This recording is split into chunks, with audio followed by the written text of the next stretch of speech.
தீபாவளிக்கு ட்ரெஸ் வாங்கணும், காசு கேட்டிருந்தேன். மறந்தே போயிட்டேன்டா. இந்தா போய் எடுத்துட்டு வா. டேய் ஏடா வேற 600 ரூபா தான் இருக்கு. உன்னை நான் எவ்வளவு கேட்டேன்? 2500 ரூபா கேட்டேன். இல்லடா வியாபாரம் கொஞ்சம் கம்மிடா. டேய் என்னடா இதா நீயே வச்சுக்கோ. மா தீபாவளி ட்ரெஸ்ஸுக்கு அவன்கிட்ட காசு கேட்டிருந்தலாமா, வேற 600 ரூபாய் தூக்கி நீட்டுறாமா, அதான் தூக்கி எறிஞ்சிட்டு வந்துட்டேன். உங்க அப்பா போனதுக்கு அப்புறமா குடும்ப பாரத்தை தலையில சுமந்துட்டு உன்னைய கஷ்டம் தெரியாம வளர்த்தான்ல, அதனால நீ இதுவும் பண்ணுவ, இதுக்கு மேலையும் பண்ணுவ. உனக்கெல்லாம் எங்க தெரிய போகுது? போனை வைடா முதல்ல.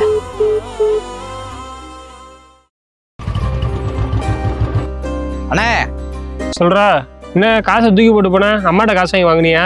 அதெல்லாம் இல்லண்ணே, இந்த பொடி நல்லா இருக்கான்னு பாரு. நல்லா இருக்குடா.